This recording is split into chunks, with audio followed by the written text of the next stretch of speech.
Vamos a seguir las jornadas con Santiago Pérez Osma, que desempeña el puesto de letrado de la Administración Pública en la Diputación Provincial de Cuenca como funcionario de carrera desde 2007 hasta la actualidad.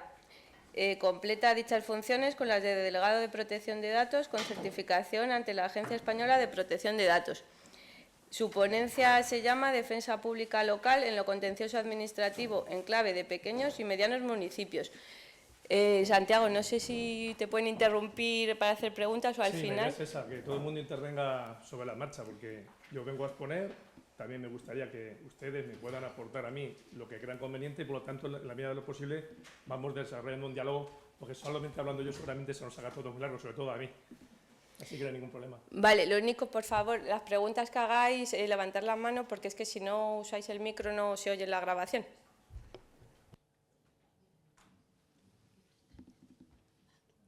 Si no, no se te oye. Perfecto, muy bien. Muy bien, bueno, pues nada, en primer lugar, buenos días a todos y a todas. Para mí es un placer estar aquí con todos. Vamos a hacer una ponencia que tiene un poco que ver con lo que humildemente desarrollo en mi puesto de trabajo. Como bien ha dicho la compañera del INAP, y agradecer, por supuesto, al INAP la posibilidad de participar en esta ponencia. Llevo ya camino de 19-20 años desarrollando las funciones de letrado dentro de la Diputación de Cuenca, que dentro de una institución modesta y una provincia que también lo es desde el punto de vista de los números, ¿no?, que tanto nos llama la atención. Considero que es importante que se nos dé un pequeño margen de explicación de qué es el contexto de los pequeños y medianos municipios. Y dentro de esa labor os puedo decir que, la verdad, dentro de la escasez de medios, tanto materiales como personales, que se dan en los pequeños municipios, la labor que realizamos en este caso los letrados de la Administración entendemos que es bastante importante, sobre todo porque la mayoría de las oportunidades se pasan precisamente por canalizar una asistencia jurídica, en este caso una defensa en pleito, a través de la Diputación. Deben entender que dentro de nuestro trabajo, como letrados en una Diputación pequeña y una provincia como la de Cuenca, realizamos unas tareas, la verdad es que muy variopintas. Normalmente los pequeños municipios, ya veremos qué población tenemos realmente en los municipios de la provincia, no tienen recursos para constituir procesos selectivos, miembros de tribunal de selección, no tienen opción de constituir por sí mismos mesas de contratación, no tienen gente para designar como instructores de un procedimiento de responsabilidad patrimonial o un procedimiento de tipo sancionador. Y, entre otras cosas, no tienen, por supuesto, a aquellas personas que, de acuerdo con una especialidad, puedan llevar, en este caso, la defensa letrada ante la Administración de Justicia. He estado en otros ámbitos de la Administración autonómica, desempeñando en servicios jurídicos funciones, pero considero que el ámbito de la Administración local es la más enriquecedora, sobre todo porque la casuística es muy variada. Aquí siempre me acuerdo de la frase de un personaje de ficción, yo creo que querido por todos, que es Forrest Gump, que decía: la vida es como una caja de bombones que nunca sabes el que va a tocar, ¿no? Entonces, dentro de esta labor de asesoramiento a los ayuntamientos, nos visitan, nos consultan, nos llaman por teléfono, nos piden asistencia. Cada día es un reto porque no sabes por dónde va a salir, en este caso, las consultas. Por lo tanto, considero que hemos de partir, en este caso, de esa premura a la hora de resolver, en este caso, vis a vis con los trabajadores, iba a decir, con los empleados, con las corporaciones locales, pero sobre todo considero que es bastante importante que se hagan una idea de qué ámbito trabajo. Me voy a levantar simplemente por utilizar en este caso Google, para que vean, en este caso, voy a poner aquí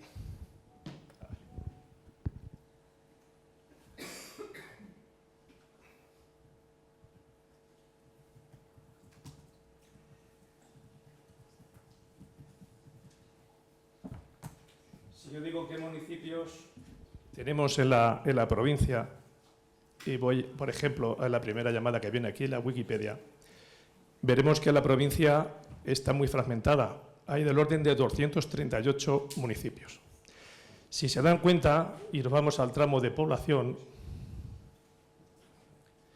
solamente tenemos dos municipios que exceden de los 10.000 habitantes. En este caso, disculpen que no sabía que se proyectaba. Bueno, simplemente a efectos ilustrativos quería representar un poco lo disperso y la cantidad de municipios, ya digo, son 238, donde se puede ver, ordenado por población, que solamente hay dos poblaciones, en este caso, que exceden o pasan de los 10.000 habitantes, es Cuenca y Tarancón. Si descendemos, solamente vamos a ver que pasan de los 5.000 habitantes Quintana del Rey, San Clemente, Las Pedroñeras, Mota de Cuervo y Motillas del Palancar.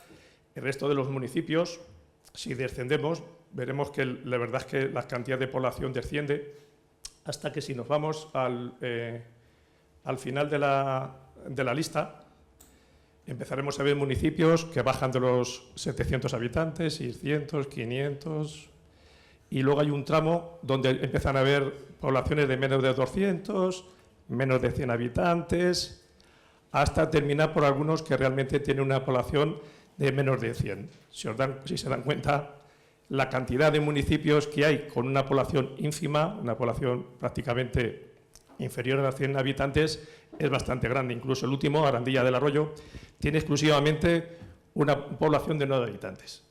9 habitantes se supone empadronados, porque luego después la población en verano quizá crezca en alguno de ellos, pero si se dan cuenta, en este caso, la visión que tenemos de la provincia es que no tiene en este caso más apoyo que los letrados, en este caso que pertenecemos a la Diputación de Cuenca.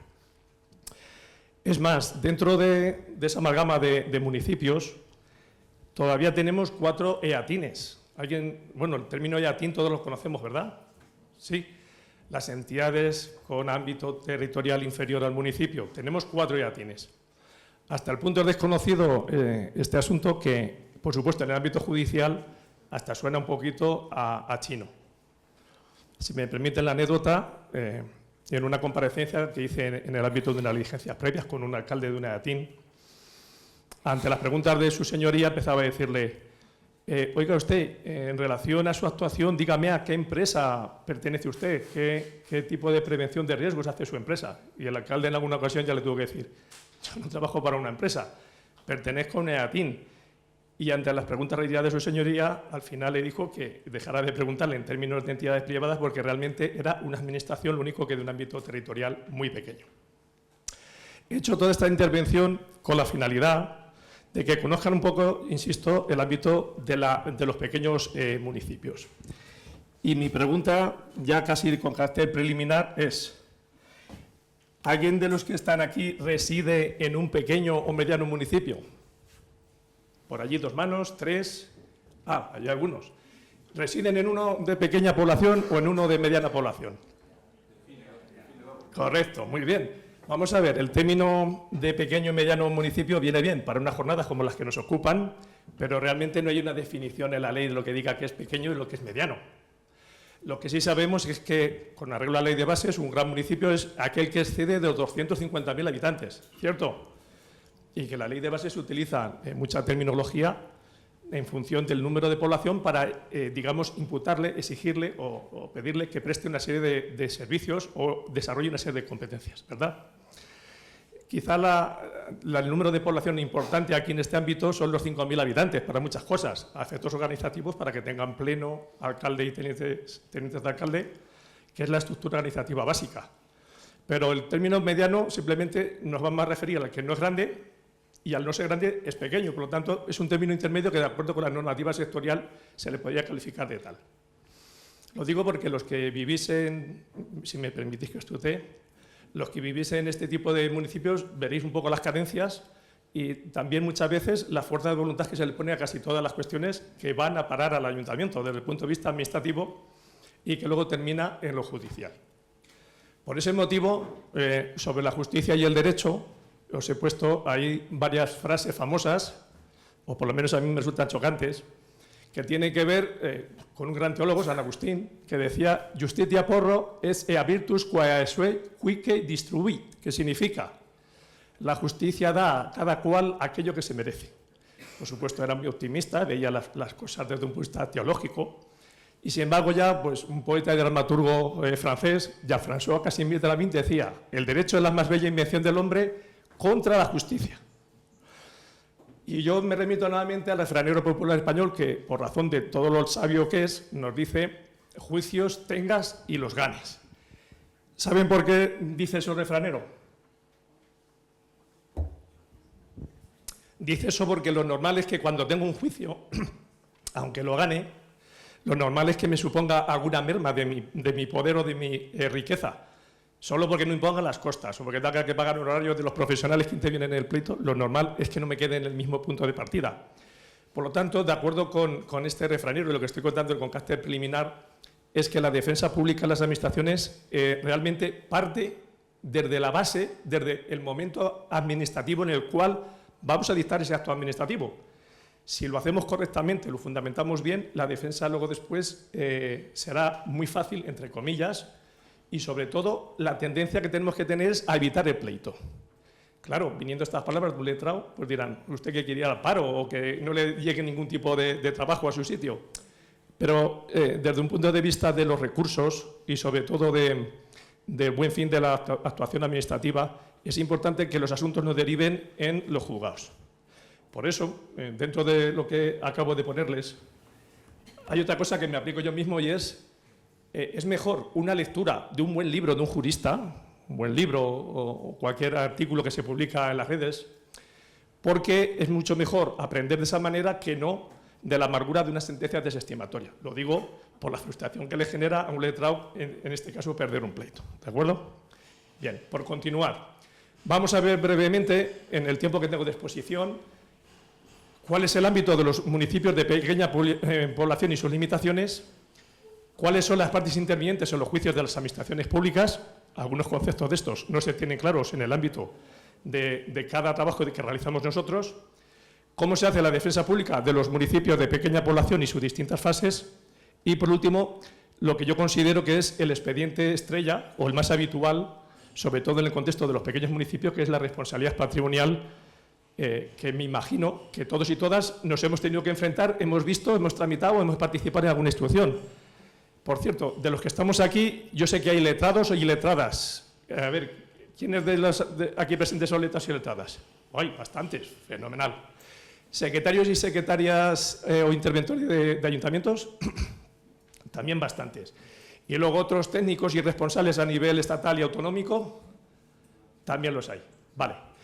Bueno, es importante porque una de las cosas que comparten los pequeños y los grandes municipios es que tienen la figura del secretario interventor. Algunos de ellos incluso tienen la suerte de tener secretario interventor. En el ámbito de mi provincia creo que son 6 o 7 casos nada más donde están separados ambos puestos de secretaría y de intervención. Por lo tanto, discúlpeme si me falla un poquito la voz esta mañana. Considero que la participación de los secretarios y sobre todo del personal técnico, los técnicos de la Administración General, van a resultar bastante importantes de cara a la solución y sobre todo a la evitación de los juicios en el ámbito de la Administración. Los municipios de pequeña población y sus limitaciones. Y ahí represento una torre de Babel. La torre de Babel no es porque el pequeño municipio sea de esas características, sino porque en cada municipio tienen su manera de resolver y afrontar las cosas, las actuaciones administrativas. Como bien digo ahí, la administración local es la gran olvidada en los textos normativos administrativos. ¿Alguien recuerda que en algún texto legal nos dediquen realmente a la administración local una nomenclator, un título, un capítulo donde hablen expresamente de la administración local? ¿Alguien recuerda alguno o alguna? ¿Verdad que no? ¿Sí? Bueno, la ley de contratos. Pero si se dan cuenta son menciones porque no tienen casi otra manera de hacer referencia en alguna disposición adicional, etcétera. Yo recuerdo tiempo atrás, y me van a corregir si me equivoco, que se llegó a hablar del Estatuto Básico de los Pequeños Municipios. ¿Alguien se acuerda? Esa idea que surgió más o menos para la época de la pandemia, que yo sepa no se ha impulsado, estoy en un error. Se quedó ahí un poco en el olvido y era quizás la ocasión para haber regulado algunas cosas, sobre todo lo que pretendían, o la idea que les guiaba era aquellos pequeños municipios hacerlos eficaces y sobre todo desde el punto de vista de la actuación administrativa que realmente supusieran una actividad importante para que no prescindieran de ellos.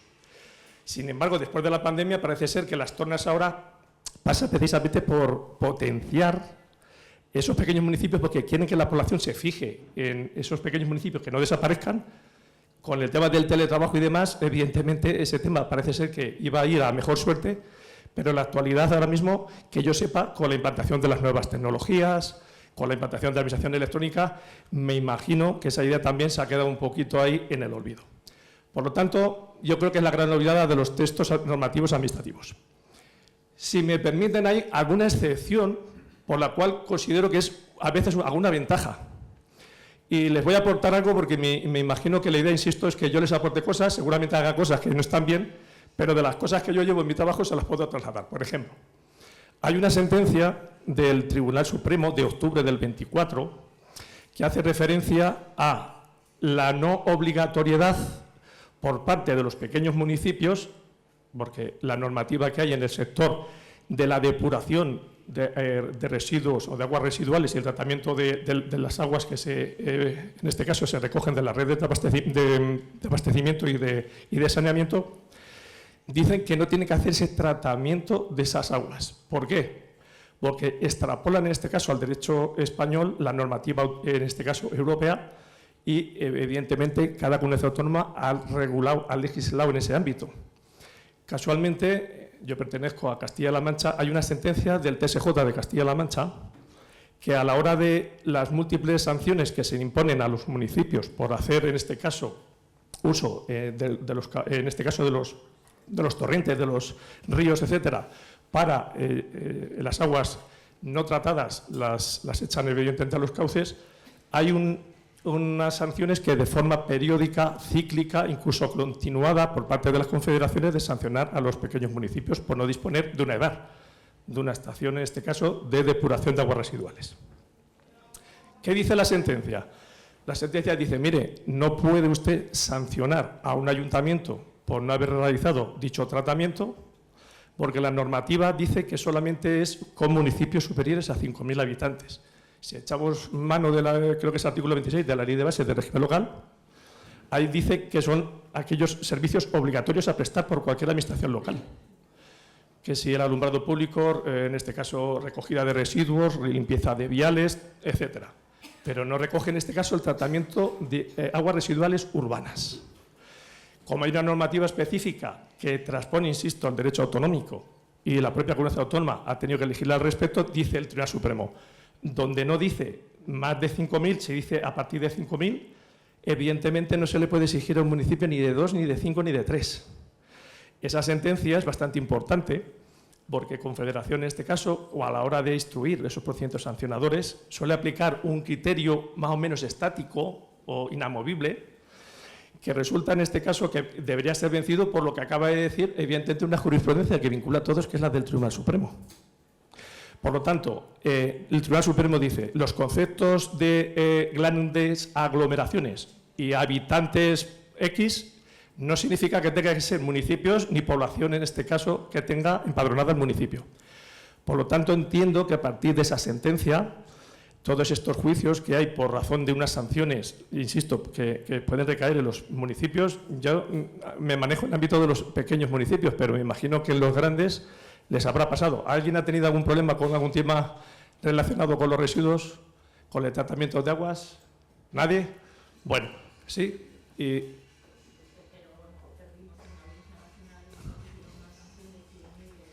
Vale. ¿Hablamos de un municipio grande, pequeño? Bueno, pues creo que a raíz de esta sentencia, sobre todo para el ámbito de los pequeños municipios, evidentemente, nuevamente buscan vía convenio que la Administración autonómica, que es nuevamente la que tiene la competencia de la materia, sea la que le permita disponer de esas instalaciones para poder disponer de una EDAR. No se le puede hacer recaer a un pequeño municipio algo que por sí misma no puede generar, ¿de acuerdo? Os he puesto un ejemplo de cara a cosas que pueden ser útiles en su puesto de trabajo. También digo aquí lo de la estructura organizativa administrativa muy básica en los pequeños municipios. Según me han dicho, algunos de ustedes prestan servicios como técnicos, como secretarios, como letrados. En los pequeños municipios, obviamente, esto no existe. Es más, en nuestra provincia tenemos todavía 3 concejos abiertos. ¿Alguien conoce la existencia de los concejos abiertos? ¿Ha tenido que tratar con algún concejo abierto? ¿Ha prestado servicios como secretario o secretaria en un concejo abierto? Sí. ¿Cuál ha sido la experiencia? Muy divertida. Hombre, a ver, el ámbito en sí de los pequeños municipios es divertido por lo variopinto, ¿no? A mí hace poco me llegó a proponer un alcalde, porque a los alcaldes se les ocurren ideas brillantes. El problema es cómo les das realmente forma, ¿verdad? Me llegaron a proponer que por qué el ayuntamiento estaba pensando poner una gasolinera para que los vecinos no se tuvieran que desplazar a otro núcleo de población para llenar los depósitos de los coches. Y yo le dije, hombre, la idea es buena, pero el ayuntamiento no es gasolinero, precisamente, no es una de las competencias que está concebido para prestar. En el ámbito de concejo abierto pasa exactamente lo mismo. Lo digo porque es el paradigma de la participación del pueblo en los asuntos municipales. ¿Qué pasaba en la práctica? ¿Iba la gente a las asambleas? Sí. ¿Participaba de verdad en los asuntos y aportaba soluciones? Participar sí. Bueno, pues eso es un ejemplo en virtud del cual algunos concejos abiertos perduran. Esos que llaman para la asamblea por las campanas o por el pregón, la gente asiste. Eso de la época que crearon en la época de democracia en Atenas y demás es realmente como funcionaban en sus orígenes, ¿no? La democracia. ¿Perdura todavía concejo abierto en su caso? Pues es que yo hace muchos años que me fui de allí, pero era la manera de tener el pueblo vivo. Quiero decir que la gente tenía mucha conciencia de su pueblo. Bien, vale. Pero si lo importante era que a través de la gestión administrativa realmente los asuntos salían adelante, me parece perfecto el tema de concejo abierto. ¿Qué ha pasado con algunos concejos abiertos? Que al final algunos vecinos lo toman, como todos son, entre comillas, concejales, toman cualquier asunto como el más importante y al final, sobre todo, se hacían mucho notar y hacían que la gestión administrativa fuera muy difícil. Eso ha hecho que algunos municipios que funcionaban como concejo abierto se hayan constituido en régimen ordinario tengan un pleno constituido por 3 concejales, alcalde y 2 concejales, ¿de acuerdo? Pues os digo para que vean en qué ámbito muchas veces nos movemos, en este caso en el ejercicio, en la práctica de nuestras funciones, en el ámbito de los pequeños municipios. Les he reflejado ahí en la presentación. ¿Alguien quiere intervenir con algún tema? En el tema del defensor del pueblo, su informe anual dedica a un apartado pequeño, pero lo dedica a la administración local. Y entre ellos dice que tenemos muchos problemas y temas pendientes, como puede ser, por ejemplo, la transparencia y acceso a la información. Uno de los asuntos que más trae de cabeza, sobre todo los puestos de secretaria de intervención, etcétera, son las peticiones de información y acceso a los expedientes, así como la transparencia. ¿Alguien de los aquí presentes tiene algún problema relacionado con esto? También por allí, ¿no? Bien, porque seguramente esté en un municipio donde exista, en este caso, esa presencia casi presencial, ¿no? Que ahora ya se lleva a poco.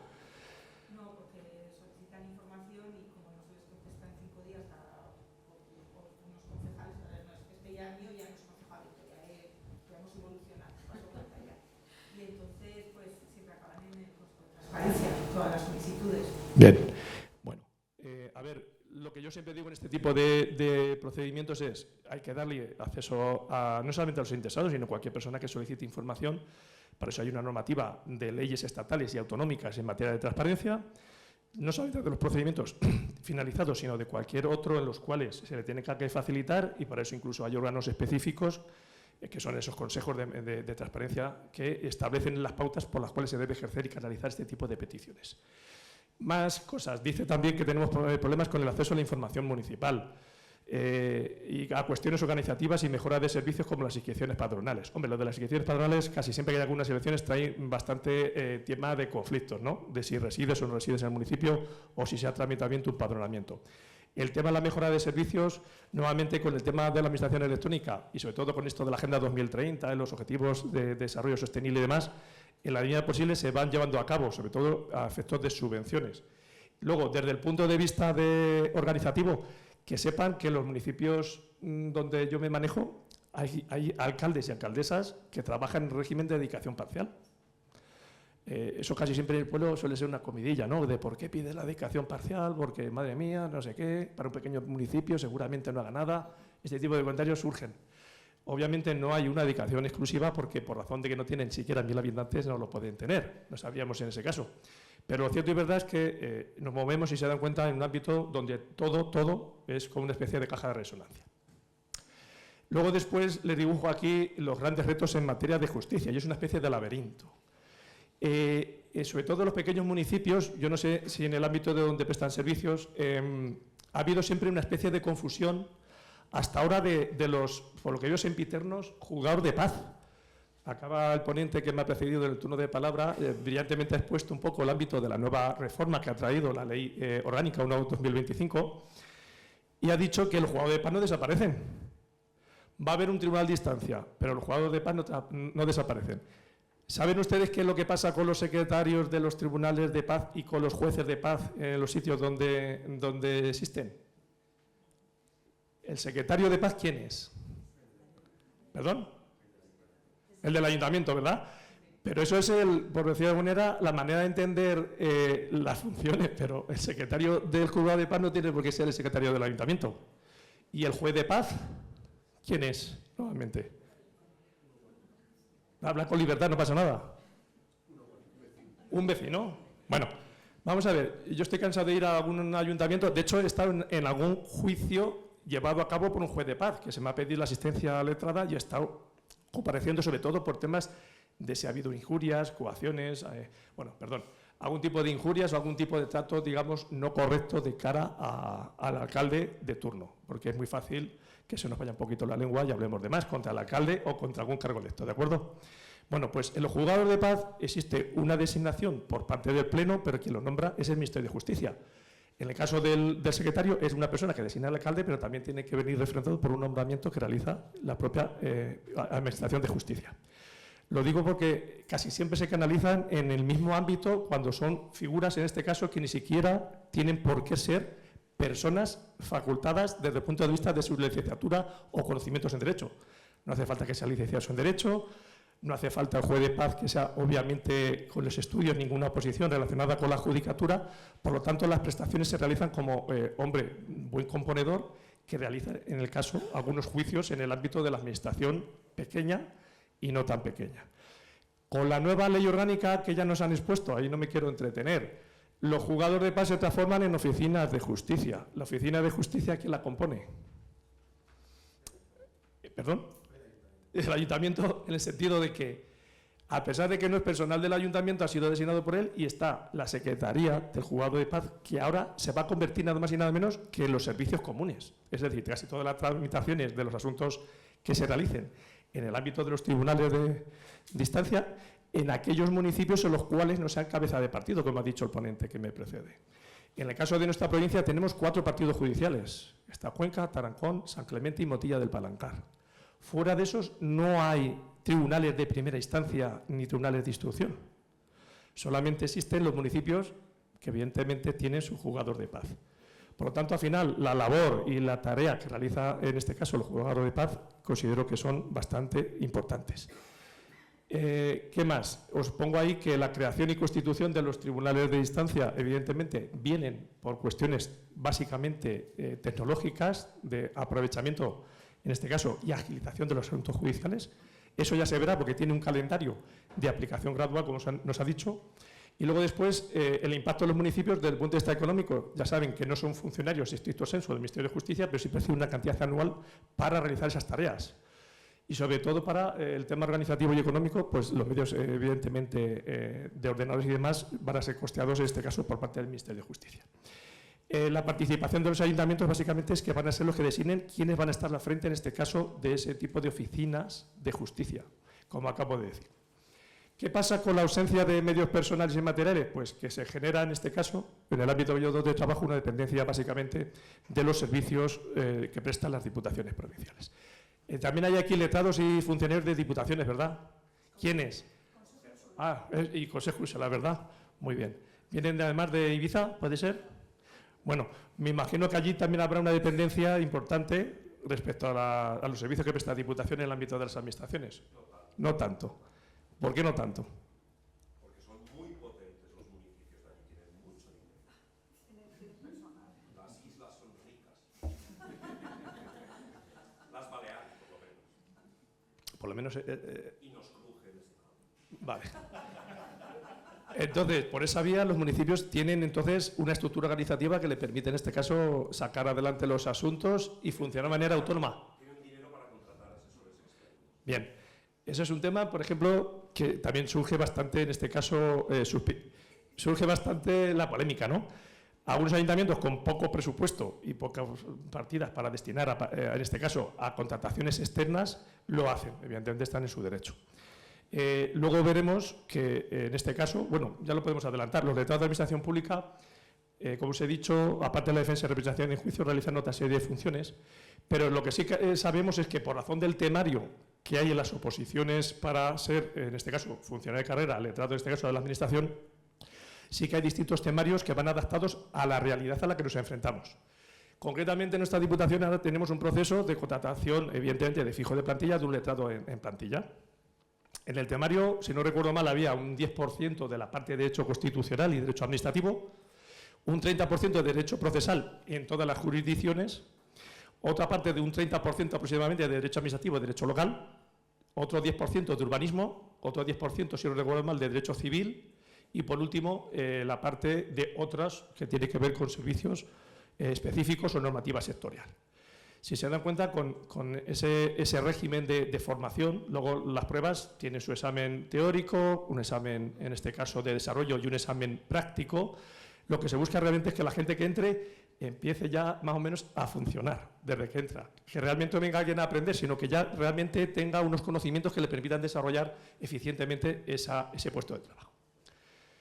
Continuamos. Hay un apartado aquí que os he dicho, parece que es una cosa de perogrullo. ¿Cuáles son las posibles partes en los juicios de la Administración? Todos lo sabemos, ¿verdad? Sobre todo los letrados que estamos aquí, unos cuantos, ya estamos cansados de conocerlo. Pero la gente de entrada dice, ¿quién puede ser una parte demandante en un procedimiento de lo contencioso? ¿Quién puede ser parte demandante? Uy, se ha hecho un silencio. ¿El Estado parte demandante? Parte demandante. Vamos a llamarle, digo parte demandante porque siempre está en la bancada de la izquierda cuando se entra a los juzgados, ¿no? La parte actora. Llámenle recurrente, pero es la parte demandante en definitiva. ¿Quién puede ser parte demandante en un contencioso? Ciudadanos. ¿Alguien más? ¿Alguien da más? Sindicatos, por lo que hemos dicho antes. ¿Quién más? Otra administración, ¿cierto? Es decir, todos pensamos de cara también afuera, pero ¿y nuestra propia administración a la que pertenecemos? ¿También puede ser demandante? Por ejemplo, ¿en qué casos es también demandante? Yendo a un juzgado, como parte actora, ¿cuál puede ser? Perdón. Bien, perfecto. Por ejemplo, un ejemplo. Más ejemplos que hayamos como administración sido demandantes. Un requerimiento.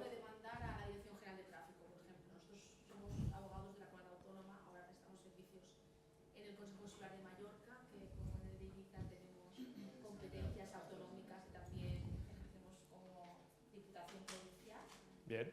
Y nos han restringido el tráfico en un carril, con lo cual estamos manifiestamente en desacuerdo. Lo hemos comunicado a la Dirección de Tráfico en diversidad de ocasiones a través del requerimiento previo y demás, pero hay una norma que dice que debe haber un informe vinculante del titular de la carretera, que somos nosotros, y el informe vinculante pues no se ha emitido. Se ha hecho caso omiso. Por ese motivo tenemos un recurso contencioso interpuesto. Ahora lo acabamos de formar. Hemos formulado 2 recursos ya contra la Dirección General de Tráfico. Ahora acabamos de formalizar el segundo ante el TSJ de Madrid. Perfecto. Más ejemplos. ¿Alguien más ha visto cómo su administración demanda? Presentamos demandas incidentales en materia concursal. Bien. Reconocimiento y pago de informes trimestrales en materia y fase de liquidación. Perfecto. Bien. ¿Algún caso más? Como perceptor de subvenciones, por ejemplo, o como entidad administrativa sancionada por la Confederación, por ejemplo, que se hablaba antes. Con Confederación, por ejemplo. Sí, lo digo porque en el ámbito, aquí estamos hablando de qué me pasa en mi ámbito, en el ámbito de los pequeños y medianos municipios, es que eso es casi el día a día, ¿no? Que haya demandas, sanciones y evidentemente actuamos como parte demandante. ¿Algún caso más? ¿Algún caso que viene la Ley 39/2015? Claro, la declaración de lesividad. Vamos a ver, yo no puedo anularme mis propios actos porque me dé la gana, los puedo dejar sin efecto, no sé, pero lo que no puedo hacer es anularlos. No tengo que ir en este caso más que al juzgado y pedirlo. Ahí actúo como demandante. Y luego hay un caso también muy especial en la gestión diaria de un ayuntamiento, una entidad local. ¿Cuál más queda? Que viene visto en la ley de la jurisdicción contenciosa administrativa. Hay un supuesto que se debe utilizar muy a diario, salvo que hagamos mal las cosas. ¿Quién lo ha dicho? Vale, perfecto. ¿Te llamas? Enrique. ¿La entrada a domicilio? ¿Por qué es necesario pedir una entrada a domicilio? Pregunto. Claro, vamos a ver, hay que respetar a los particulares, hay que respetar la propiedad privada. Si resulta que yo quiero ejecutar un acto en contra de un particular que afecte además a una propiedad, ¿cómo lo hago? Fijaros, en mi caso nosotros lo pedimos a veces hasta en los supuestos de ruina. En los supuestos de ruina normalmente no hay nadie en la casa. Pues todavía en esos casos, para evitar ningún problema, que tengan allí el tesoro, no sé, del siglo XV en un baúl, o que esté allí no se sabe quién, no podemos meternos porque además, si lo hace el ayuntamiento, que muchas veces me ha dicho, oye, que han puesto unas cadenas en un camino, voy a ir y voy a quitarlas. Digo, no se te ocurra. Digo, hay actuaciones de ese tipo que alguien dice que es de su propiedad privada y que lo tiene la posesión como tal, que se debe pedir judicialmente ese tipo de intervenciones. Se le incorpora al expediente administrativo y su señoría resuelve. Es más, son procedimientos prioritarios y además la sentencia, en mi caso, la dictan prácticamente en cuestión de una semana. Por lo tanto, allí decían...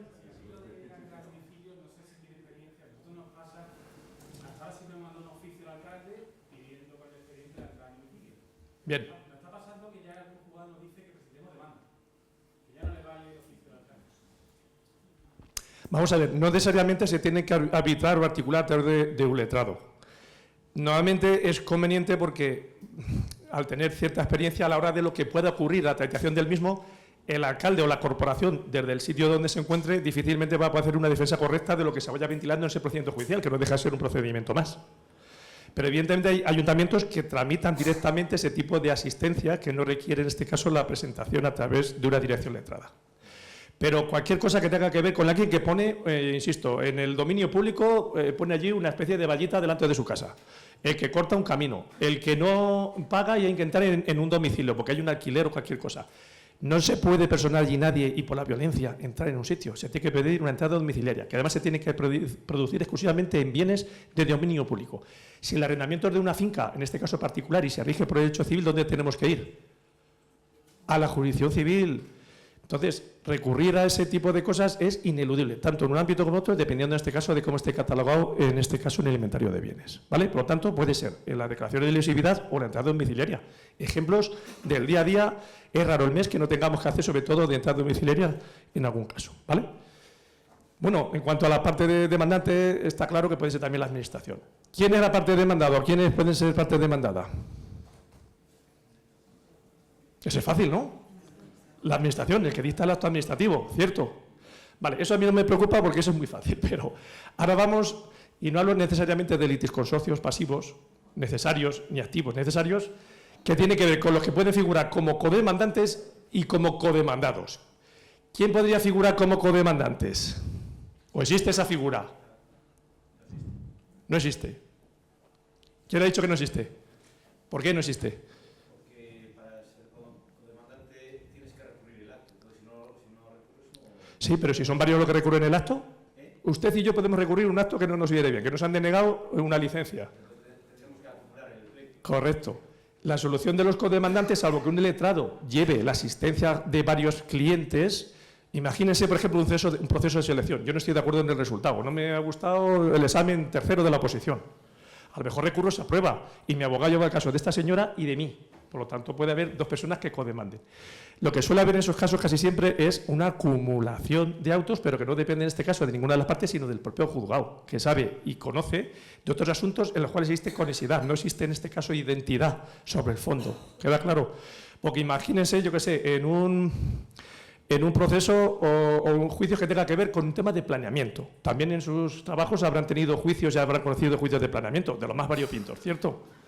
Si yo recurro el PDSU de mi municipio porque digo que hay un terreno urbano que figura como rústico, a lo mejor otro señor está defendiendo otra cosa y otras alegaciones distintas a la publicación y aprobación inicial del planeamiento, ¿cierto? Hay, por ejemplo, nunca se podría dar la figura, por supuesto, de codemandantes, ni siquiera de acumulación de autos. Por lo tanto, el tema de los codemandantes tampoco no me preocupan demasiado. Lo que sí me preocupa mucho es el tema de los codemandados. Y algunas personas, a la hora de hablar de esto, hablan de los coadyuvantes. ¿Qué son los coadyuvantes? Porque se habla mucho en los juzgados, en los pasillos, muchas veces. Pues yo me voy a personar como coadyuvante. ¿Y por qué no se persona usted como coadyuvante? Y yo digo, ¿coadyuvante? ¿Existe esa figura o no? Existía. ¿Cuándo existía? Con la ley de 56. Eso se creó porque se diferencia entre el derecho subjetivo y el interés legítimo. Esa figura ha perdurado, pero en el ámbito del contencioso, la propia ley del 98, la ley de la jurisdicción contenciosa administrativa, la destierra. Dice, no existe la figura del coadyuvante. Lo digo para que utilicemos la terminología correcta, porque hay mucha gente que habla de coadyuvante cuando no es cierto. No existe en el ámbito contencioso. Vamos a la figura del codemandado.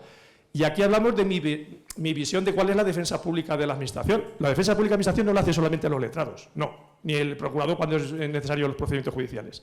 Se hace en la base, en el ámbito administrativo.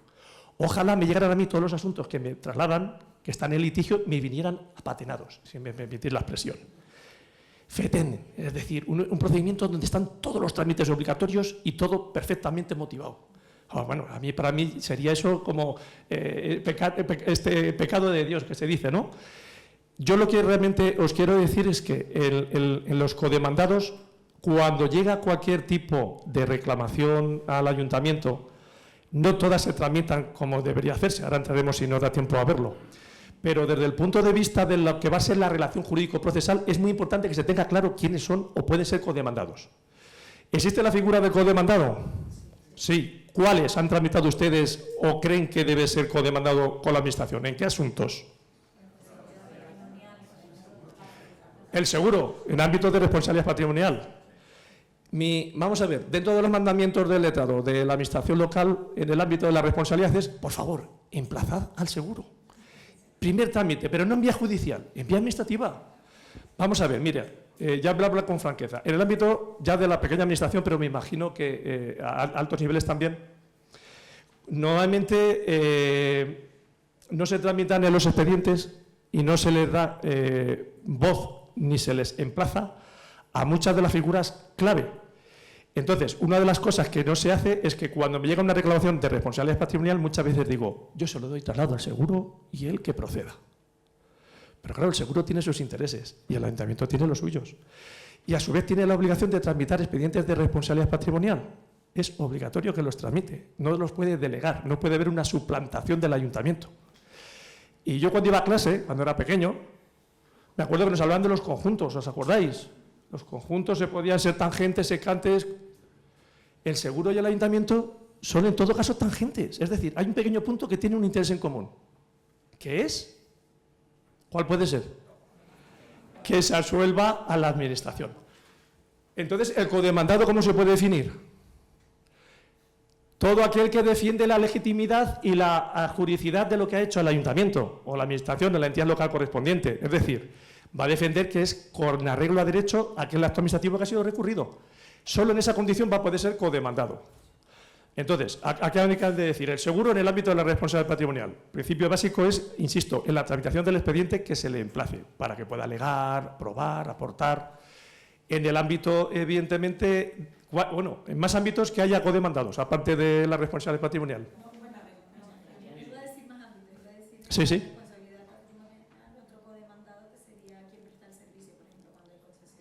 Claro. Bien, pero allá sería un poco el doble salto mortal. Es decir, tenemos un problema que ha venido una responsabilidad patrimonial porque hay una zanja en la calle donde se cae una persona y hay un tercero, un concesionario, o mejor dicho, que se le encarga de hacer una obra pública en la calle, que no ha hecho las medidas correspondientes y ha provocado que alguien se caiga. Se tiene que codemandar, evidentemente, ¿a quién? Bueno, codemandar. Se le tiene que dar traslado como codemandado también al contratista y a la compañía de seguro, pero es más. Yo hablaría también de la compañía de seguros del contratista.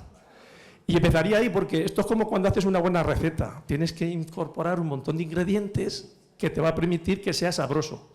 Entonces, aquí todos tienen una pequeña participación o grande, ya se verá en el procedimiento, yo los voy a emplazar. Y el tema del emplazamiento es un tema fundamental porque se tiene que realizar en vía administrativa y en vía también judicial. Es decir, cuando nos llega un expediente administrativo, o mejor dicho, cuando nos llega un requerimiento, un oficio de juzgado en vía contenciosa, ¿qué es lo primero que tengo que hacer? Aparte de santiguarnos y que la suerte no sea buena. ¿Qué es lo primero que hay que hacer?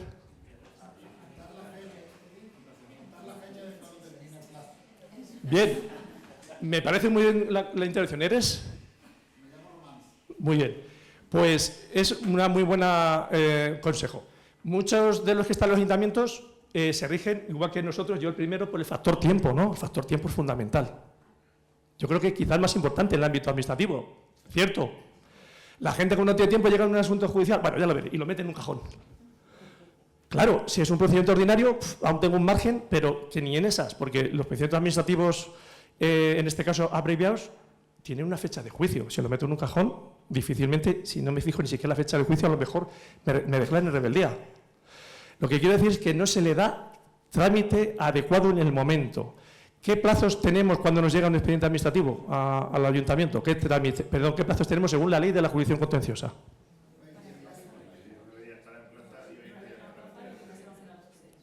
Más o menos. Hemos dicho 9 días y 20. ¿Qué más? Tengo en realidad un plazo de 5 días. En 5 días para comunicar a los posibles interesados.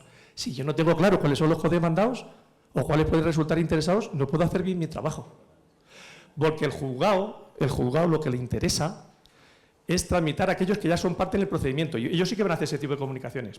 Pero es el ayuntamiento quien tiene que emplazar correctamente a la gente para que se persone o no. Ya es una decisión que toma el codemandado. ¿Queda claro? Lo digo porque muchas argucias que hacen los contratistas y las aseguradoras es, me han emplazado, me hago oídos sordos. Yo no voy. Yo no voy porque lo único que me puede pasar, en el mejor de los casos, es que se dicte una sentencia desestimatoria para la administración, pero si la condenan, me van a condenar a mí. ¿Sí o no? Entonces, el mecanismo de no personarse no es el más adecuado. Eso sí, depende del actor codemandar por la postulación ad initio, pero a la hora de tramitar nosotros, en este caso, los requerimientos, tenemos que tener claro los emplazamientos, a quién se lo tenemos que efectuar. Insistimos en esa idea. 5 días para hacerlo. Y luego 9 días para que... 5 días del 58 para las declaraciones previas, que muchas veces nos olvidamos. Eso es. Correcto, a eso me refería. Y luego tienen 9 días para que se puedan personar. Si no se tramita esto, ¿qué pasaría para el ayuntamiento? Que se puede meter en un lío, ¿no? Si yo no te emplazo y tú eres codemandado, si pasa cosas que tienen que ver contigo, tú puedes decir, a mí nadie me ha dicho nada. ¿Sí o no? Y sobre todo si no han participado en el procedimiento administrativo previo. Muy importante que hayan participado. En este caso, un expediente de responsabilidad, un expediente de contratación, lo que sea. Lo digo porque en ese plazo de 9 días, y sobre todo los 5 iniciales y demás, si yo no hago ese tipo de traslado, si esa persona no se entera, luego nos puede pedir a lo mejor daños y perjuicios, una responsabilidad patrimonial. Pues sí, a lo mejor. Lo único que se tiene que respetar es que mientras que yo no le traslade ese emplazamiento, todo, por el principio de preclusión, todo aquello que se vaya ventilando, se lo estará perdiendo. Es más, si ni siquiera llega el plazo de contestación a la demanda, no tiene la posibilidad de hacerlo posteriormente. Por tanto, es muy importante el tema del emplazamiento, que muchas veces se nos pasa por alto. Que incluso si nos van a pasar los plazos, pues lo podemos hacer a posteriori, pero es importante el emplazamiento, sobre todo si tenemos claro quién puede ser codemandado. ¿Vale? La siguiente cuestión es lo de los 20 días. Los 20 días que son hábiles, que al final en la práctica es más de un mes. Más de un mes lo que tenemos para realmente, en este caso, tramitarlo. Lo que no se debe hacer tampoco por parte de la entidad local es decir, me ha llegado una demanda, una citación de juzgado, me olvido y esto todo del letrado. El letrado se ocupa de todo. ¿Os pasa en algunos casos a los letrados? Pero el letrado no es la administración. El que está obligado a hacer el expediente y a mandarlo es la propia administración, no el letrado. El letrado no puede suplantar a la administración esas labores porque son administrativas, no son procesales, por decirlo de alguna manera. ¿Queda claro eso? Lo digo porque, insisto, ¿y qué mando de expediente? Digo, hombre, en el ámbito que nos movemos ya los expedientes son electrónicos. Yo no sé en vuestras administraciones si alguien todavía maneja el formato papel. ¿Alguien lo trabaja todavía? Podéis decirlo, no pasa nada. Sobre todo los expedientes que sean un poco, vamos a decir, de años atrás. Esos expedientes todavía pueden figurar en papel, ¿cierto? Bueno, pues que sepáis que llega un momento la duda de qué incluyo. Digo, pues lo que venga en la aplicación, en el gestor documental que tengas. De acuerdo, no voy a dar nombres de aplicaciones ni de gestores, pero se tiene que mandar el expediente administrativo tal cual. El expediente administrativo no es a la carta. El expediente administrativo está ya perfilado con carácter previo y no se le puede quitar ni poner nada. ¿Vale? Entonces, por retomar.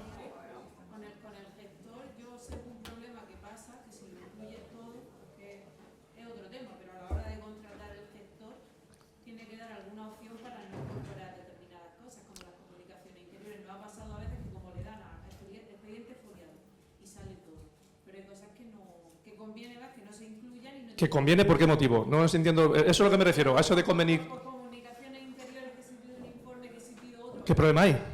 En que son comunicaciones interiores y según Bueno, la ley no tiene que... la ley te dice anotaciones, claro, si te vas a la ley 39 te dice anotaciones, no sé qué, ese tipo de cosas no es expediente, pero los documentos, las peticiones de informes, los traslados, las comunicaciones, las citaciones. Quiero decir que yo cuando estoy trabajando con el gestor documental, todo lo que voy incluyendo se va incorporando y tengo un sello de firma y un sello del tiempo, que es que eso no se puede alterar. Yo no puedo decir, pues esto sí o esto no, o que no figure ese tipo de cosas.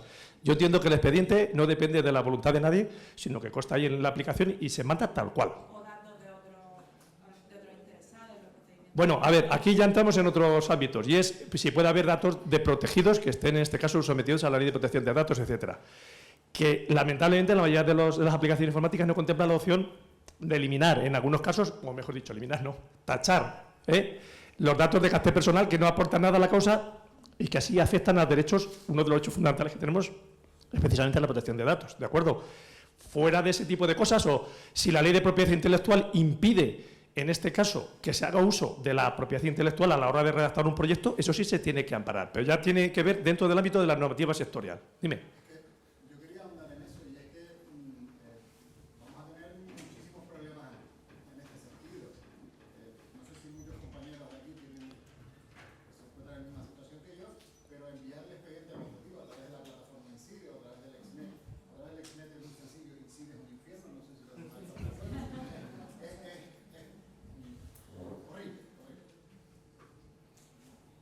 A la hora de la protección de datos, y que voy a aprovechar que esté acá en ese sentido, tenemos un problema muy importante, y es qué sucede con aquellos documentos que están firmados electrónicamente pero que tienen que ser censurados de manera posterior.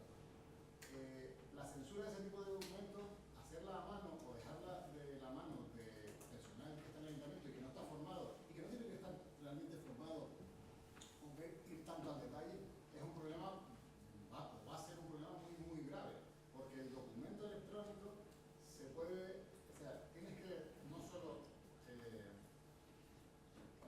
tienes que tapar la parte de los datos, sino que tienes que tapar también el CSV del documento. Entonces no puedes saber si el documento es verídico o no.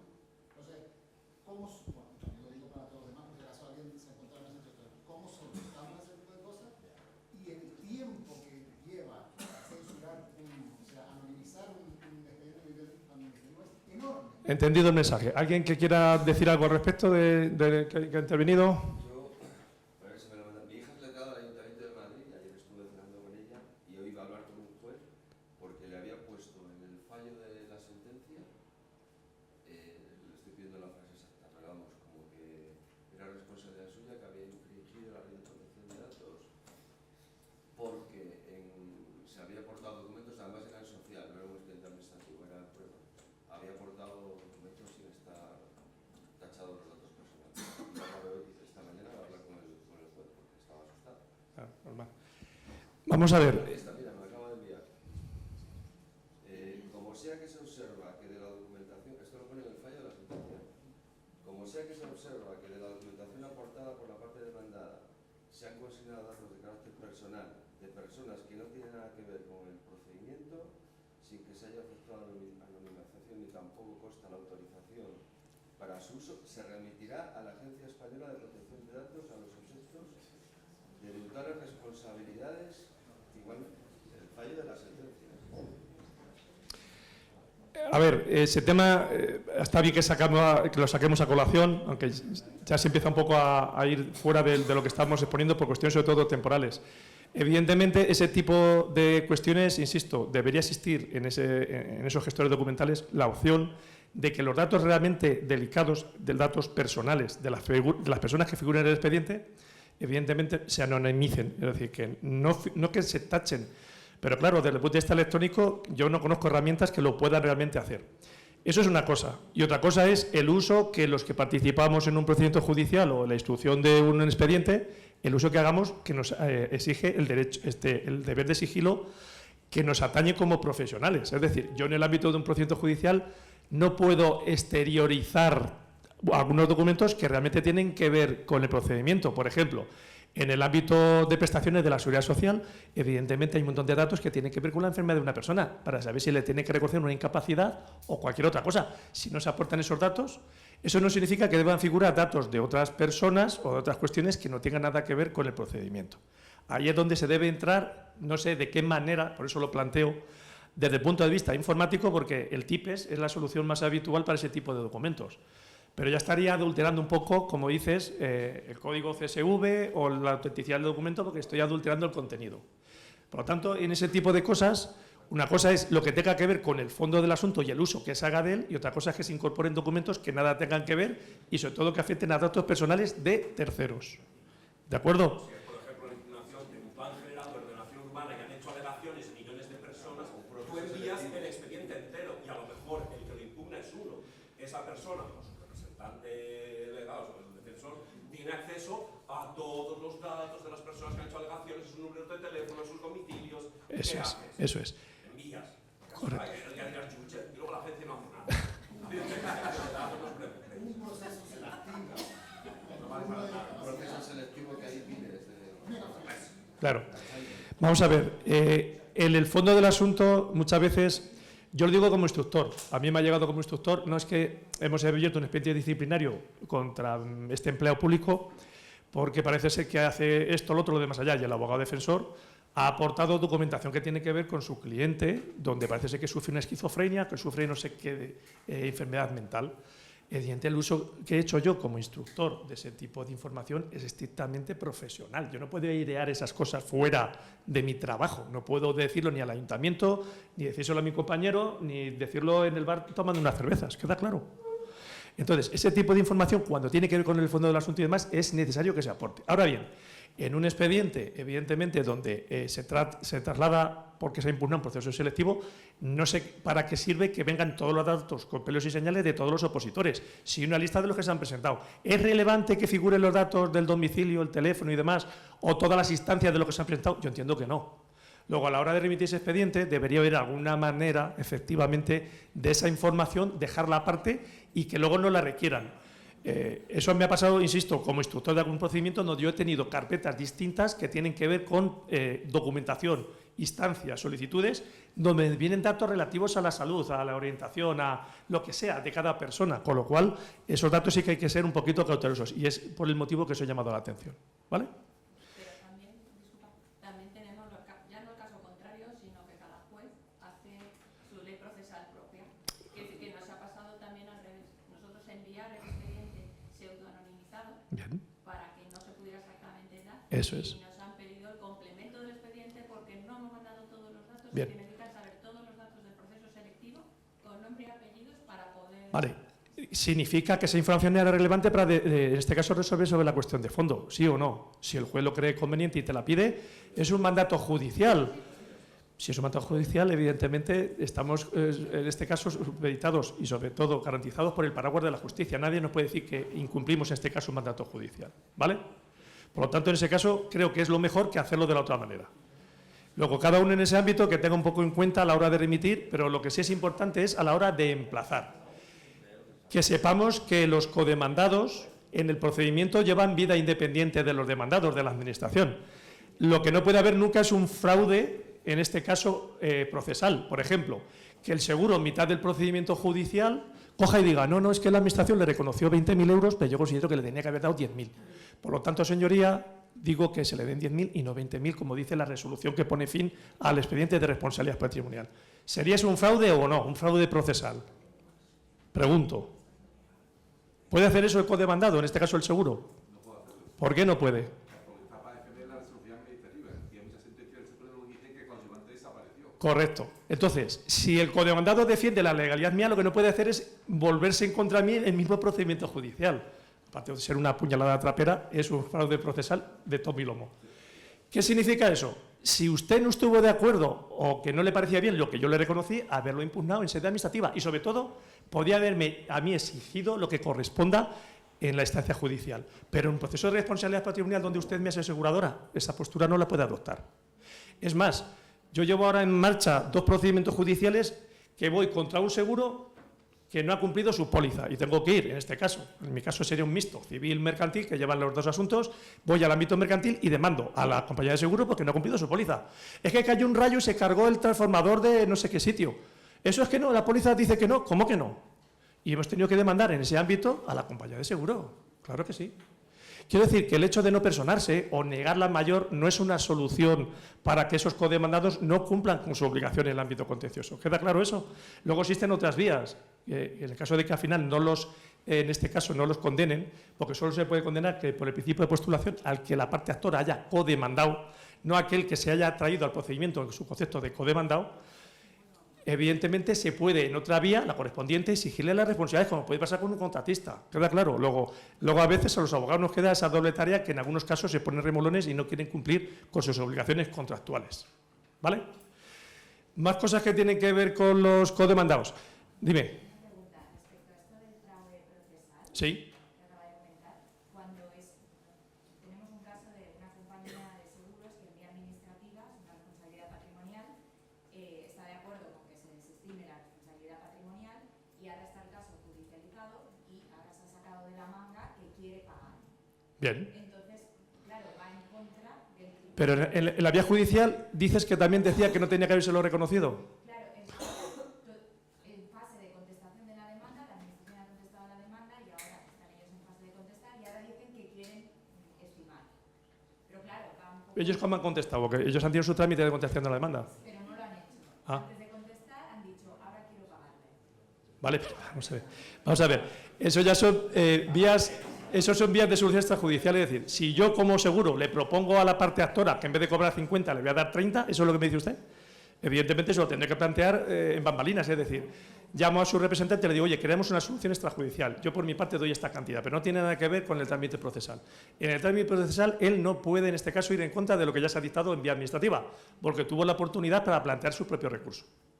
¿Queda claro eso? También existe como entiendo yo, un poquito de malaje porque va en Claro. contra de sus propios actos, ¿no? Porque en vía administrativa fue muy tajante diciendo no existe responsabilidad patrimonial y es más, no quería contravalar las lesiones, estaba muy bien rotundo que no y ahora de repente no y se nos ha... Eso se llama un golpe de timón, sí, pero eso en el ámbito procesal no está permitido. Además, el abogado que defendemos en la administración lo tiene que alegar en ese mismo momento y hacer la protesta oportuna.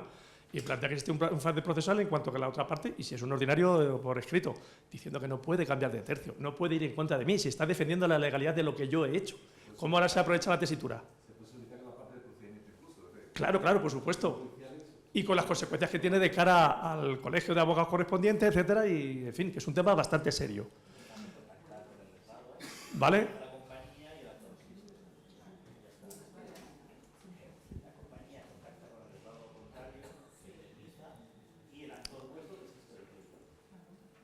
Bueno, Un tema, los niños de Huelva, como la empresa pequeña como la vuestra, hubo un caso de una planta X que afectaba a varios municipios. bien. Típico.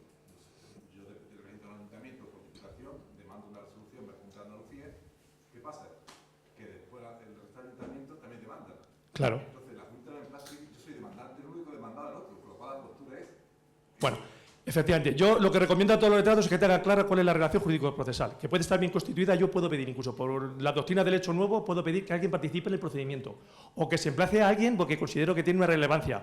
Pero en última instancia condenan costas y cualquier pronunciamiento que haga el tribunal, o en este caso el juzgado, esté acordado el tribunal de instancia, tiene que ser obligatoriamente para las partes que hayan sido demandadas por la parte actora, no porque yo haya provocado que participe en el procedimiento o haya querido constituir una relación jurídico-procesal correcta. ¿Queda claro eso? En el tema, por ejemplo, de urbanismo, ¿cuántas veces hay que yo, como ayuntamiento, decreto ilegalizable, vamos a demoler? En el caso de la normativa autonómica en Castilla-La Mancha, cuando no es legalizable, procede, lo dice así taxativamente, la demolición. Yo dicto la resolución, claro, si el que le van a demoler se ha invertido no sé cuántos dinerales, lo va a recurrir seguro. ¿Quién se va a personar como codemandante el procedimiento? Pues a lo mejor el que ha denunciado, no tiene obligación. O imaginaros que alguien, en este caso, impugna la licencia que me concede a mí, que me estoy haciendo una casa en mi parcela. Evidentemente yo, como titular con el que me ha hecho la denuncia, evidentemente estoy muy interesado. A quien va a demandar va a ser el ayuntamiento, pero yo me puedo personar como codemandado. ¿Qué pasa con el codemandado? Que durante el procedimiento, si no le interesa, va a pedir judicialmente incluso por ir a otro procedimiento que se cumpla. Imaginemos una demolición. La sentencia dice al final, desestimo la demanda, es perfectamente correcta la demolición. Llega la sentencia firme y el ayuntamiento se le olvida y no hace la demolición. ¿Qué puede hacer en vía judicial el codemandado? El vecino de al lado que denunció el tema va a decir, cúmplase, y puede pedir por ejecución, por vía de ejecución, acción ejecutiva dentro del procedimiento que se cumpla. No es un procedimiento contencioso contra el ayuntamiento para que lo haga, sino en la propia sede judicial. Por lo tanto, si os dais cuenta, la vida del codemandado y la vida de la administración en un procedimiento judicial no se parecen en nada. Tienen un punto común que dicen, vale, estamos de acuerdo que fue todo legal, pero llega un momento que a veces los caminos se separan. Luego hay un procedimiento muy importante, que es otro objeto de la ponencia, que es la ejecución de las sentencias, tanto si es favorable como si es desfavorable. Ya sabéis los plazos que hay, 3 meses, 1 mes, si es deuda, una condena dineraria o una especie. Es decir, hay que cumplir los plazos, no se pueden olvidar. Luego viene la demanda ejecutiva y solo por presentar el escritito de que quiero que se ejecute la sentencia se van a generar unas costas necesariamente. Quiero decir que al final procesalmente hay una serie de pautas que tenemos que tener claras que no debemos dejar pasar. Por eso os digo, en la defensa de los juicios, y ya porque se nos va a acabar la hora de mi intervención, la defensa correcta de lo público empieza en la vía administrativa. No quería irme sin que supierais un poco cuál es la estadística que yo voy elaborando de los asuntos que tenemos en mi servicio. Si os dais cuenta, la mayoría de los asuntos son contenciosos, pero los casos del social han crecido enormemente. ¿Cuál creéis, sobre todo, que ha sido un desencadenante que crezcan, en este caso, los asuntos judiciales en el ámbito social? Vamos, ha sido una medida que está muy bien por ser un punto y aparte, pero claro, la ley se queda a medias en algunas cosas. Por ejemplo, yo si apruebo el proceso de estabilización y pido una excedencia porque me interesa más estar en otro sitio, ya vuelvo a generar una precariedad, porque me tienen que interinar la plaza. Esas situaciones, por ejemplo, se están dando en la práctica. O porque ha salido no sé quién, o porque sale no sé cuál en un concurso de méritos. Entonces, al final, ha habido un montón de procedimientos en lo social. ¿Hay quien tiene dudas de cuál es la jurisdicción competente en el ámbito de los procesos selectivos y las cuestiones de función pública? Va en función de la especialidad. Si es para un puesto laboral, el jurisdicción competente es el social. Y si es exclusivamente para persona funcionario, va a la jurisdicción contenciosa. Sin embargo, antes no. Todo lo que tenía que ver con el proceso selectivo, las bases, etcétera, iban al contencioso con independencia que fuera una plaza, por ejemplo, de asistente, en este caso de ayuda a domicilio. Por lo tanto, eso es un cambio importante que se produjo una reforma reciente. Luego, en el ámbito penal, es un 5% de los casos, pero no siempre son diligencias previas de que algo se ha hecho mal en el ayuntamiento. Yo llevo a procedimientos en los cuales yo hago de acusación particular frente a los que roban cableado. Yo llevo asuntos de robo de cableado. El que ha hecho una falsedad documental. El que ha hecho, en este caso, por ejemplo, una malversación de fondos. Yo llevo casos de eso donde nosotros acusamos, no siempre estamos en el banquillo de la derecha, ¿de acuerdo? Por eso quiero decir que es un tema en el cual el ayuntamiento emprende acciones, en este caso, distintas a las contenciosas, o en el ámbito civil. En el ámbito civil, evidentemente, si hay un desahucio, tengo que demandar al inquilino que no paga o que no se va, ¿de acuerdo? O temas relacionados sobre todo con bienes, por ejemplo, el tema de recuperar algo que figura en el patrimonio y que no lo han usurpado. También hay casos de donde el ayuntamiento, a lo mejor indebidamente o inconscientemente, ha hecho una usurpación de bienes. Por tanto, el ámbito penal también da para mucho y el civil. En el ámbito contencioso, ya por terminar, porque no quiero extenderme más, porque no tengo tiempo, os he dicho cuáles son los más habituales. Que sepáis que es donde se maneja la pasta, eso entre nosotros. Porque donde hay dinero son donde más procedimientos hay. En el tema de responsabilidad patrimonial, obvio. En el caso de la función pública, pues que si me han quitado un complemento, que si no me reconocen una categoría, que si no me dan un nivel de destino de específico. En tema de urbanismo, que si no me dan la licencia, que si me la retiran, que si en este caso tengo que demoler un edificio. En materia de tributos es obvio. En materia de contratación siempre hay dinero de por medio. Y luego hay un tema muy importante, es el tema de bienes. También está creciendo el porcentaje también de los pleitos en materia de bienes.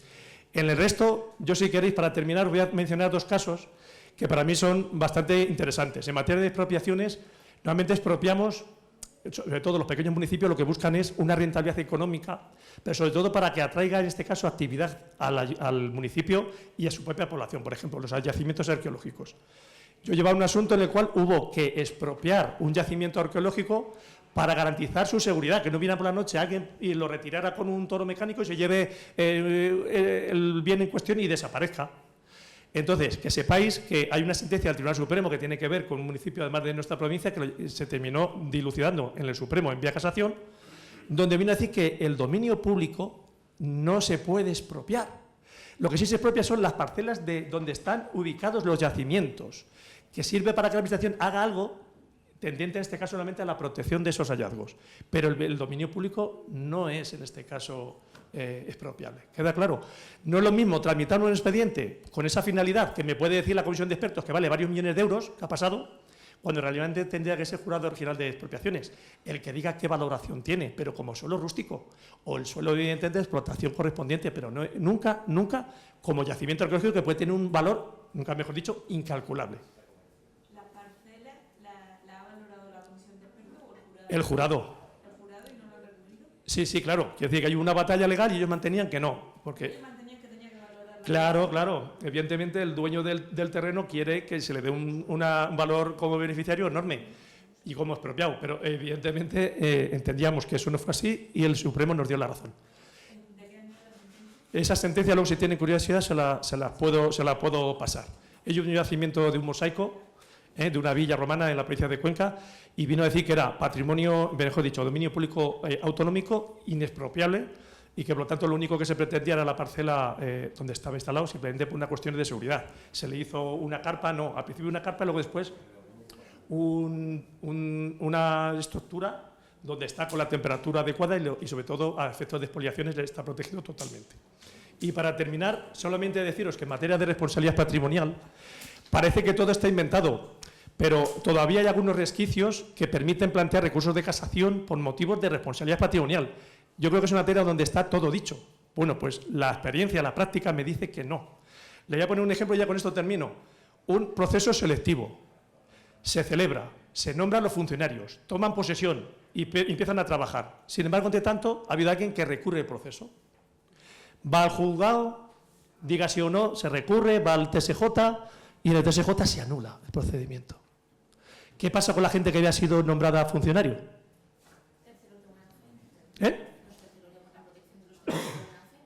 Aquí dicen lo de la protección del tercero de buena fe. ¿Están de acuerdo? A ver si es una institución del registro de la propiedad. A ver, hay aquí una cosa que es de derecho administrativo común, que es los efectos de la nulidad. Si es esto, lo que no ha existido nunca. No se puede convalidar, no se puede enmendar, no se puede subsanar. Luego, el proceso, una vez que se anula, evidentemente produce efectos respecto de todos los que participaron en el mismo. ¿Qué significa eso? Que si a mí me nombraron funcionario, resulta que el nombramiento de funcionario decae, porque no puede producir ningún efecto un acto nulo. Y si el proceso y la solución del proceso se anula, afecta a todos los que fueron nombrados. ¿Qué pasó? Que los funcionarios que venían trabajando, la solución que adoptó la entidad local en cuestión fue dejarlos interinos porque el servicio se tiene que seguir prestando, no porque se anule de la noche a la mañana voy a dejar de prestar el servicio. Entonces, eran varios funcionarios afectos por la anulación por parte de la sala. Después de esa anulación, hubo que sacar otro proceso y los que aprobaron ya definitivamente de nuevo con funcionarios de carrera, algunos de ellos repitieron y otros no. Los que no repitieron, ¿qué hicieron? Plantear una acción de responsabilidad patrimonial. Hay un artículo 67, si no recuerdo mal, de la Ley 39 de 2015 que hizo una modificación de la antigua Ley 3092 a esta, donde se modificó cuál era la fecha a efectos de cómputo del dies a quo para considerar el cómputo de la prescripción. Lo que no puedo es pedir daños, como bien sabéis, por principio de seguridad jurídica, 15 años después, ¿sí o no? Al principio era cuando tiene lugar el acto que produce el daño. Y el abogado que planteó la demanda, que hemos tenido que plantear la casación, el recurso de casación nosotros, ha sido que dice que se produjo cuando se dicta el acto administrativo por el cual se les cesa como funcionarios. Hasta ese momento dice que no se ha producido el daño. Se utilizaban los términos como padecimientos psicofísicos temporales y luego utilizaba para otro apartado los daños derivados de la pérdida de la condición definitiva de empleado público. Entonces, la sala, en el recurso que le planteamos, la sala del contencioso, en muchos recursos anteriores que habíamos planteado este argumento, hizo cambiar la doctrina del órgano del TSJ para decir que la fecha, que como viene en el 67, es desde la fecha de la firmeza de la sentencia que se haya podido pronunciar.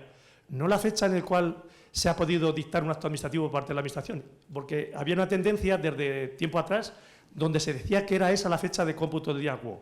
Sin embargo, a partir de esa doctrina se cambió. Sin embargo, un día de estos, la misma sala dictó, no, hombre, en el caso que nos plantean, sí que hay que hacer un distingo. Hay que diferenciar de cuando realmente él tiene la conciencia y pierde su condición de funcionario de carrera, que es cuando se le notifica que se queda ya en la calle, que ya no es ni siquiera funcionario interino. Aquí me imagino que todos tendremos nuestra opinión, ¿cierto? Nosotros mantuvimos que, desde el punto de vista que yo me dicta la sentencia y es firme, yo ya sé que no tiene más vuelta de hoja el asunto, no puede haber ningún milagro. Incluso la sala creo que dice, para ver si le da una solución la entidad local a la situación que se ha generado a los funcionarios. ¿Qué solución hay? Si yo he perdido por anulación de un proceso selectivo, evidentemente no tiene eso ninguna solución desde el punto de vista jurídico. Por lo tanto, al establecer ese distingo de donde no lo hay, provocó que impugnáramos y pusiéramos el recurso de casación correspondiente, y la sala, para el alcance del 67.1, lo tiene pendiente de resolución, y estoy pendiente, evidentemente, que notifique la sentencia del Supremo. Bueno, me he excedido, creo, ya 10 minutos de mi exposición. Lo siento, una barbaridad, sobre todo porque todos tendremos ganas de desayunar o tomar algo. No sé si hay alguna consulta, alguna duda más. No quiero entretener a la gente porque lo hemos ido haciendo más o menos ameno para que todo el mundo participara. ¿Alguna consulta puede haber? ¿Alguna cuestión más? Vale, pues para mí ha sido un placer y gracias por vuestra participación.